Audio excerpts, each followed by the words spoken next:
ভাই ওরা আমারে কিডন্যাপ কইরা আনছে এইখানে। আমি তো তোরে আর তোর বউরে চিনি ক। জেনি বিরক্ত। ভয় কেন পাচ্ছিস সুগা? আমি এখানে এসেছি তোমার সাথে কথা বলতে। জাঙ্কুক কথা না বলে নিজের রুমে ঢুকে পড়ে। ঠাস করে দরজাটাও লাগিয়ে দেয়। অপমানে গা রিনরিন করে ওঠে জেনির। জাঙ্কুক পকেট থেকে ফোন বের করে মেসেজ দেয় তেকে। জেনি চলে এসেছে আমার কাছে, বলেছে আমাকে রান্না করে খাওয়াবে। ব্যাস, ফোন রেখে কাবার থেকে জামা কাপড় নিয়ে ওয়াশরুমে ঢুকে পড়ে জাঙ্কুক। বাকিটা তেই সামলে নেবে। আজকে রাতে পাগলিটা জাঙ্কুকের সাথেই থাকবে, এটাতে শিওর জাঙ্কুক। ফ্রেশ হয়ে বিছানায় গা এলিয়ে দিয়েছে জাঙ্কুক। এবার একটু ঘুম দরকার। শরীরটা ম্যাচ করছে। সকাল থেকেই দৌড়াদৌড়ি করে যাচ্ছে কন্টিনিউয়াসলি। খাওয়াটাও হয়নি ঠিকঠাক। খিদেও পেয়েছে প্রচুর, তবে এই মুহূর্তে খেতে ইচ্ছে করছে না। নভেম্বরের শুরুর দিক, ঘন কুয়াশার দেখা না মিললেও শীত পড়েছে ভালোই। কম্বল মুড়ি দেওয়ার মতোই শীত। জাঙ্কুক গলা অব্দি কম্বল টেনে এসির পাওয়ার বাড়িয়ে ঘুমানোর প্রস্তুতি নেয়। বাইরে থেকে আবছা কথার আওয়াজ ভেসে আসছে। স্পষ্ট বোঝা যাচ্ছে না ঠিক কি কথা বলা হচ্ছে, তবে জাঙ্কুক আন্দাজ করে নেয়। সুগাকে ধুয়ে দিচ্ছে জেনি আর ইউজি। চোখ দুটো বন্ধ করতেই ফোনটা বেজে ওঠে। বিরক্ত হয়ে বালিশের তলা থেকে ফোনটা বের করে। ইডিয়েট নামটা ফোনের স্ক্রিনে জল করছে। ফুস করে শ্বাস টেনে কলটা রিসিভ করে নেয় জাঙ্কুক। হ্যালো আব্দুল কুদ্দুসের পাপা, আমি না যেতে পারবো না, আম্মু প্রেগনেন্ট। এক লাফে উঠে বসে জাঙ্কুক। চোখ দুটো বড় বড় হয়ে যায়। তের আম্মু মানে তো জাঙ্কুকের শাশুড়ি, তিনি প্রেগনেন্ট। জিভ ধারা ঠোঁট ভিজিয়ে খানিকক্ষণ চিন্তা করে জাঙ্কুক। মনে মনে আওড়ায়, মুখের কথা মুখেই রয়ে গেল, এর মধ্যেই সুখবর। শুকনো ঢোক গেলে জাঙ্কুক। না মানে অফিসে যদি ব্যাপারটা লিক হয়ে যায় মুখখানা দেখাবে কিভাবে? শ্বশুরকেও বলি হারি, বুড়ো হলেও এত অ্যাক্টিভ। ওইদিকেতে হ্যালো হ্যালো করেই যাচ্ছে। জাঙ্কুকের সেদিকে হুঁশ নেই। আসেন নাকি আপনি? কি হলো, আব্বুর মতো সেন্সলেস হয়ে গেলেন নাকি? জাঙ্কুক দীর্ঘশ্বাস ফেলে। চাচ্চু সেন্সলেস হয়েছে? পরপর দুইবার? আপনি তো কথাই বলছে না। সবাই মুড অফ করে বসে আছে, শুধু পরি খুশিতে লাফাচ্ছে। জাঙ্কুকের হাসি পায়, খুব কৌশলে হাসি চেপে যায়। ভেবেছিলাম আমাদের বেবি হবে, কিন্তু কি হলো? আমার না ভালো লাগছে না। আবার এর মধ্যে জেনিফেনি, পাগল পাগল লাগছে। আচ্ছা আমি আসছি। খুশিতে তের চোখ দুটো চিকচিক করে ওঠে। যাক, তাহলে জেনির সাথে থাকছে না। তাড়াতাড়ি আসুন প্লিজ, মিষ্টি নিয়ে আইসেন। মিষ্টি কেন? বারে, আমার নতুন ভাই বোনের জন্য। রাখো তুমি। শুনেন, বলো, রাতে থাকবেন? তোমার কাছে রাখবা? তে লজ্জা পায়। আচ্ছা থাকবো। বুঝো কিন্তু। বুঝেছি, আনমনে জবাব দেয় তে। জাঙ্কুক ফিসফিস করে বলে, আমি থাকলে কিন্তু তুমি শেষ। কেঁপে ওঠে তের সত্তা। জিভ দিয়ে ঠোঁট ভিজিয়ে জবাব দেয়, বাজে হয়ে যাচ্ছেন। তে ফোন রেখে দেয়। জাঙ্কুক একটু হেসে নেয়। আজ বউয়ের কাছে থাকবে, শ্বশুর মশাই কিভাবে রিয়েক্ট করবে? শ্বশুরের উঁচু নাক এবার থেতো করা যাবে। নাকের ডগায় রাগ নিয়ে ঘুরে বেড়ায় লোকটা। জাঙ্কুকের থেকে আলাদা করার পরিকল্পনা আটে। এবার জাঙ্কুক নিজের বউকে শ্বশুরের নাকের ডগা দিয়ে নিজের কাছে নিয়ে আসবে। দরজা খুলতেই দেখতে পায় সুগা ফ্লোরে শুয়ে আছে। জেনি সোফায় বসে ফোন দেখছে, আর ইউজি এদিক সেদিক তাকাচ্ছে। দরজা খোলার আওয়াজে সকলের দৃষ্টি জাঙ্কুকের দিকে পড়ে। সুগা এক লাফে উঠে বসে। ভাই, ওরা তোর সাথে কথা না বলে যাবে না। অসহায় সুর সুগার। জাঙ্কুক সুগার দিকে চাবি ছুঁড়ে মারে। ক্যাচ ধরে ফেলে সুগা। আমি যাচ্ছি, বউ প্রেগনেন্ট, তোরা কথা বল। বলেই হনহনিয়ে চলে যায়। জেনি বড় বড় চোখ করে তাকায়। সুগাও হতভম্ব। এত দ্রুত প্রেগনেন্ট? বিয়ের কয় মাস হলো? প্রেগনেন্ট মানে? জেনি দাঁড়িয়ে গিয়ে বলে। সুগা ভেঙচি কাটে। প্রেগনেন্ট মানে পোয়াতি, বাচ্চা হবে, পেটের মধ্যে আরেকজন বড় হচ্ছে। এর থেকে ভেঙে বলতে পারবো না। নিজের বউ হলে কিভাবে বাচ্চা এলো সেটাও তোকে বলতাম। জেনি বিরক্ত হয়। অতিরিক্ত কথা বলে ছেলেটা। ইউজি মুখ টিপে হাসে। ইউজি বলে ওঠে, আপু একটা কথা বলি তোকে, জাঙ্কুক ভাই আর পেছন ছেড়ে দে। তখন জেনি বলে ওঠে, আমি ওর জীবনটা জাস্ট হেল করে ছাড়বো। ওর জন্য সব হারিয়েছি আমি। জিন বেগম এই পর্যন্ত 4 বার বমি করেছে। মাথা ঘুরছে সকাল থেকেই। প্রথমেই তিনি স্বামীকে বলেছিলেন। নামজন কথা না বলে বেরিয়ে গিয়েছিল বাসা থেকে। স্বামীর থেকে এমন অবহেলা পেয়ে নিজের রুমে ঘাপটি মেরে শুয়েছিল। তারপর ইয়ঞ্জন বেগম খোঁজ নিতে এসে দেখে এই অবস্থা। সকলের সন্দেহ মোতাবেক ডাক্তারের কাছে যেতে ভয় পাচ্ছেন। বাচ্চা দুনিয়াতে আসা খুশির সংবাদ, কিন্তু এই বয়সে এসে কেউ খুশি হতে পারছেন না। জাঙ্কুক গেট পেরিয়ে বাড়িতে ঢুকতেই নজর পড়ে নামজনের দিকে। চুপচাপ দাঁড়িয়ে আছে। জাঙ্কুক গিয়ে পাশে দাঁড়ায়। বললাম কি না বললাম তাতেই সুখবর। বাহ, এই না হলে আমার শ্বশুর মশাই। নামজনের কপালের ঘাম ছুটে গেছে। তাকায় জাঙ্কুকের দিকে। কাঁদো কাঁদো ফেস করে বলে, বিশ্বাস করো আমি কিছু করিনি। জাঙ্কুকের হাসি পায়, তবুও হাসি চেপে বলে, এটাকে কিছু করা বলে না তো, ভালো কাজ তো, ভয় কেন পাচ্ছেন? মেয়ে বিয়ে দিয়েছি, নাতনি আছে আমার, এই বয়সে ছি ছি ছি। এসব কি আর আপনার ভাবনায় ছিল শ্বশুর মশাই? আপনি তো ভেবেছিলেন সদ্য যৌবনে পা দিয়েছেন। নামজুন কটমট চোখে তাকায় জাঙ্কুকের দিকে। হাতি কাদায় পড়লে চামচিকাতেও লাথি মারে। আপনি হাতি? দীর্ঘশ্বাস ফেলে নামজুন। এর সাথে কথা বলার মানেই হয় না। যাও তো এখান থেকে। যাচ্ছি, শাশুড়ি মাকে তো চেক আপ করাতে নিয়ে যেতে হবে। জাঙ্কুক চলে যায়। নামজুন মাথায় হাত দিয়ে বসে পড়ে। জাঙ্কুক রুমে ঢুকে দেখতে পায় জিন বেগমের আরেক দফা বমি করা শেষ। নেতিয়ে পড়েছেন একদম। বসে থাকা শক্তিটুকুও তার মধ্যে অবশিষ্ট নেই। ওয়াশরুম থেকে ধরে আনতে হচ্ছে। ফর্সা মুখখানা লালচে হয়ে উঠেছে ইতিমধ্যে। চোখ দুটো টকটকে লাল। অসুস্থতা ওনাকে বেশ কাবু করে ফেলেছে ইতিমধ্যে। তে এবার কেঁদে ফেলেছে। সে কখনো বাবা মাকে অসুস্থ হতে দেখেনি। মায়ের এই রূপ দেখে তার কলিজা কাঁপছে। ইয়ঞ্জনও বেশ চিন্তিত। হাসপাতালে নেওয়া দরকার, কিন্তু সুবিন বাড়িতে নেই। চেহক অফিস থেকে এখনো ফেরেনি। আর নামজন তো উল্টাপাল্টা চিন্তা করে আরো অস্থির হয়ে উঠেছেন। এই মুহূর্তে কি করে ডাক্তারের কাছে নেবে? হাসপাতালে নিচ্ছ না কেন ছোট মাকে? গম্ভীর গলায় প্রশ্ন করে জাঙ্কুক। নিজের গলার আওয়াজ নিজেই শুনে বিরক্ত। ভেবেছিল নরম গলায় কথা বলবে, কিন্তু ওই যে স্বভাব কি আর এত সহজে পরিবর্তন হয়? ইয়ঞ্জন বেগম জবাব দেয়, কিভাবে নিব, তোর চাচ্চু তো। বাকিটুকু বলে না ইয়ঞ্জন। ছেলের সাথে এসব বলতে তিনি লজ্জা পান। জিনও লজ্জা পাচ্ছে, সেটা তার চোখ মুখ দেখেই বোঝা যাচ্ছে। বাচ্চা কাচ্চারা বড় হয়েছে, তাদের সামনে এমন একটা পরিস্থিতি। জিন বেগমের ইচ্ছে করছে চিৎকার করে কাঁদতে। জাঙ্কুক বিরক্ত হয়। গ্যাস্ট্রিকের প্রবলেম হয়েছে ছোট মার। সিম্পল বিষয়টা বুঝতে পারোনি? আজীব। আর যেটা আন্দাজ করছো সেটা হলেই বাকি। মানুষটা এভাবে চিকিৎসা বিনে মরবে? যিশু আমতা আমতা করে বলে, আসলে বাবা বলছিল, ভাবি তোমার বাবার মাথায় এমনিতেই বুদ্ধি কয়েক কেজি কম আছে। তার কথা শুনে নেচো না প্লিজ। সেই মুহূর্তে নামজনও ঢুকে পড়ে। তার চিন্তা হচ্ছিল জাঙ্কুক কি না কি করে। একদম ভরসা করতে পারছেন না এই ছেলেকে। আবল তাবল কিছু বলে দিলে মান সম্মান কোথায় যাবে? তে ভুরুকুচকে বলে ওঠে, আমিও তাই বলেছিলাম। তাছাড়া পরে বড় হয়ে গেছে, নতুন বেবি আসলে আমরা তো খুশিই হব।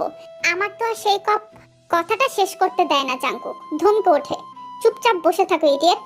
কথা শেষ করতে না পেরে তে হতাশ। তে একটা বাচাল মেয়ে, তার পেটে অনেক কথা জমে থাকে। সেই কথা কাউকে বলতে না পারলে পেটের মধ্যে গুরুম গুরুম করে। লোকটা নিজেও শুনবে না, অন্যদেরও শুনতে দেবে না। নিরামিষ একটা। তে দাঁড়িয়ে যায়। বড় মা, করলা ভাজি করতে গেলাম, তোমার ছেলে খায়নি কিছুই বলেই চলে যায়। তের এই কথায় সকলেই অবাক হয়। মেয়েটা চঞ্চল, পাগলামি করে বেশি। কারো কখনোই ধারণা ছিল না এই মেয়েটা জাঙ্কুককে এতটা ভালোবাসে। মন প্রাণ উজাড় করে দিয়ে ভালোবাসে। জাঙ্কুক শুকনো কাশি দেয়। খেয়াল করে নামজনকে। চোখে মুখে দুষ্টুমি ফুটে ওঠে। চাচ্চু, কনগ্রাচুলেশন। ছোট মার অবস্থা দেখে আমি শিওর আমাদের পরিবারে নতুন সদস্য আসতে চলেছে। এতক্ষণ শিওর ছিলাম না। গলা শুকিয়ে কাট নামজনের। এগিয়ে গিয়ে বসবে সেই শক্তিটুকু অবশিষ্ট নেই। ইয়ঞ্জন বেগম চোখ রাঙিয়ে তাকায় জাঙ্কুকের দিকে। জিন বেগম কেঁদেই ফেলেছে। পরি হাততালি দিচ্ছে খুশিতে। জাঙ্কুক সকলের মুখের দিকে তাকিয়ে ফিক করে হেসে ওঠে। এক হাত চোখের উপর রেখে শব্দ করে হাসছে সে। হাসতে হাসতে চোখের কোণে পানি চলে আসে। সকলেই মুগ্ধ হয়ে জাঙ্কুকের হাসি দেখে। ছেলের হাসি দেখে ইয়ঞ্জন বেগমের চোখে পানি চলে আসে। জীবনেও কখনো ছেলেকে এভাবে হাসতে দেখেনি সে। এসব কি তের কামাল? নামজন রাগ দেখিয়ে চোখ পাকিয়ে তাকায় জাঙ্কুকের দিকে। বেহায়া ছেলে, আমার মেয়ের থেকেও এক কাঠি উপরে। ভাবি, এরা দুজন যেভাবে জ্বালাচ্ছে, এদের ছেলে বলে হলে আমাকে হার্ট রোগী বানিয়ে ছাড়বে। নামজুন অভিযোগ জানায় ইয়ঞ্জনকে। হাসছে ইয়ঞ্জন। জাঙ্কুক হাসি থামিয়েছে। যিশুর ঠোঁটেও হাসি। জিন বেগম এরকম একটা মুহূর্ত পেয়ে অনেকটা সুস্থতা অনুভব করছে। ডাক্তার আসছে, চাচ্চু চলুন একসাথে খেয়ে নিই। তারপর মিষ্টি কিনতে যেতে হবে তো। আমার শ্বশুর প্রেগনেন্ট বলে কথা। আবারও রেগে ওঠে নামজুন। চোখ রাঙিয়ে জবাব দেয়, প্রেগনেন্ট আমি হব না, হবে তোমার চাচি। ও হো, সম্ভাবনা আছে। চাচ্চু, আপনার বয়স বোধহয় কমছে ধীরে ধীরে। নটি বয়। এবার ইয়ঞ্জন বেগম আর যিশু খিলখিল করে হেসে ওঠে। নামজনের মুখখানা থমথমে হয়ে যায়। সে গটগট পায়ে চলে যায়। এখানে থাকলে মান সম্মান থাকবে না। নামজন যেতেই জাঙ্কুক হাসি থামিয়ে ফেলে। সরি ভাবি, ছোট মা সরি। চাচ্চু ভয় পাচ্ছিল, তাই একটু মজা করেছি, সরি। জাঙ্কুক পরীকে নিয়ে চলে যায়। ইয়ঞ্জন বেগম দীর্ঘশ্বাস ফেলে। জীবনে প্রথমবার ছেলের প্রাণ খোলা হাসি দেখলাম। আমাদের পেটা কিভাবে পাল্টে দিল ভাইয়াকে। ওদের উপর এখন আর কোনো রাগ নেই। আল্লাহ ওদের ভালো রাখুক, দোয়া করি। ডাক্তার চলে এসেছে, চেক আপ করেছে জিনকে। তেমন সিরিয়াস কোনো ব্যাপার না। তে জাঙ্কুকে নিয়ে গিয়েছে খাওয়ার জন্য। খিদেটা ভালোই পেয়েছে। তে ওন্না কোমরে বেঁধে খাবার সাজাচ্ছে টেবিলে। জাঙ্কুক উসখুস করছে। তেকে কিছু বলবে সে। বসছেন না কেন? বাবা ভাইয়া আসুক, সবাই একসাথে খাবো। তে কোমরে হাত দিয়ে দাঁড়ায়। এই যে কষ্ট করে কাজ করলাম, আগে বলবেন না খাবেন না? পাষাণ লোক একটা। জিজ্ঞেস করেছো আমায়? না করলাম তাও বলবেন। আব্দুল কুদ্দুসের বাচ্চা এত বজ্জাত এখন টের পাচ্ছি। জাংকুক মুখ পাকায়। তোমার রুমে যাচ্ছি, পেছন পেছন এসো। তে ভুরুকুচকে বলে ওঠে, আপনার মতলবটা কি বলুন তো? গবু হওয়ার চেষ্টা করছেন নাকি? খালি কেমন কেমন করে তাকাচ্ছেন, আবার ঠোঁট চৌকা করছেন, রোমান্টিক লুক দিচ্ছেন। তে কিন্তু বোকা না, সব বুঝতে পারে। বুড়ো বয়সে ভীমরতি ধরলো নাকি? জাংকুক তের মাথায় টোকা দেয়। এইরকম হটনোয়া চোখের সামনে ঘুরঘুর করলে একটু তো ভীমরতি ধরবেই। তে চোখ দুটো বড় বড় করে ফেলে। অবিশ্বাস্য ব্যাপার স্যাপার। মুভিটা দেখেছেন? আরো 8 মাস আগে। এসো। জাংকুক চলে যায়। তে এক দৌড়ে বেসিং এর আয়নার সামনে গিয়ে দাঁড়ায়। দিন দিন কিউট হয়ে যাচ্ছে নাকি? জামাই দেখি উল্টো সুরে গান ধরেছে। কপাল খুলে গেল নাকি? তের অপেক্ষায় বসে রইল জাংকুক। ইডিয়েটটা আর আসলো না জাংকুকের কাছে। এই মেয়েটার মনোভাব বোঝে না জাংকুক। কি চাই কি করে কিছুই মাথায় ঢোকে না। আসলে একটা ইডিয়েট। এই যে সারাক্ষণ পিছু পিছু ঘুরবে, জ্বালাবে, আর জাংকুক যখন ডাকবে পাত্তাই পাওয়া যাবে না। দীর্ঘশ্বাস ফেলে জাংকুক। দিন দিন পাগল হয়ে যাচ্ছে। একটা বাচ্চা মেয়ে, তার প্রতি এখনই এতটা দুর্বলতা প্রকাশ করা ঠিক নয়। আরো একটু সময় নেওয়া প্রয়োজন, বা তেকে সময় দেওয়া প্রয়োজন। গম্ভীর হয়ে যাবে নাকি আগের মতো? সেটাই বোধহয় ঠিক হবে। খাটে টান টান হয়ে শুতে গিয়েও শোয় না জাংকুক। শরীর ম্যাচ করছে, শুলেই ঘুমোতে ইচ্ছে করবে। আর তখনই ডাক পড়বে জানা জাংকুকের। পকেট থেকে তের জন্য আনা গিফটখানা বের করে এক পলক দেখে তারপর সেটা রেখে দেয় পড়ার টেবিলের ওপর। এখন অবশ্য জাংকুকের পড়ালেখা নেই, তবুও বই আর টেবিল রয়ে গেছে। ইয়ঞ্জন বেগম রোজ যত্নে গুছিয়ে রাখে। মাঝে মধ্যে জাংকুকও পুরনো বইগুলো পড়ে দেখে, এটা তার স্বভাব। রুমটা বড্ড অগোছালো জাংকুকের। বিছানার চাদরের ভাঁজ পড়ে গেছে। কোলবালিশ খাটের এক কোনায় পড়ে। কম্বলটার ভাঁজ খোলা, বালিশ ঠিক জায়গায় নেই। চতুর জাংকুকের বুঝতে সময় লাগে না, তার ইডিয়েট বউ এই রুমে এসেছিল, তার খাটে শুয়েছিল, তারই কম্বল গায়ে দিয়ে। পাগল কি না? সকলেই খাবার টেবিলে বসেছে। তে ফ্লোরে গোল হয়ে বসে দাঁত দিয়ে নখ কাটছে। আসলে তার টেনশন হচ্ছে। জাংকুক যে যেতে বলেছিল, এমনিতে তার নিরামিষ বর কাছাকাছি ঘেসলেই খ্যাক খ্যাক করে ওঠে বুড়োদের মতো। আর আজকে একটু ভালোবেসে ডাকলো, নিশ্চয়ই একটা চুমু টুমু দিত, কিন্তু কি হলো? তে যেতেই পারলো না। আসলে যাবে কি করে? বাবাকে তো প্রমিস করেছিল এসএসসির আগে দূরে দূরে থাকবে। তবুও সে কথাতেই রাখতো না, লুকিয়ে চুকিয়ে দেখা করতোই, যেমনটা সকালেও করেছিল। কিন্তু বাবা চোখের সামনেই বসে আছে, এভাবে বাবার সামনে দিয়ে যাবে কিভাবে? যদিও তের লজ্জা একটু কম, তবুও বেশ লজ্জা লাগছে। তাই তো ফ্লোরে বসে পড়েছে। নামজন বেশ কয়েকবার জিজ্ঞাসা করেছে, তুমি ফ্লোরে কেন বসেছো? ঠান্ডা লাগবে। জবাব দেয়নি তে। এখন সুবিনও একই প্রশ্ন করেছে। সে ভুরুকুচকে জিজ্ঞেস করে, এখানে কেন তুমি? উঠে এসো। তে মন খারাপ করে জবাব দেয়, গরম লাগছে বড় বাবা, ঠান্ডা লাগলে উঠে যাব।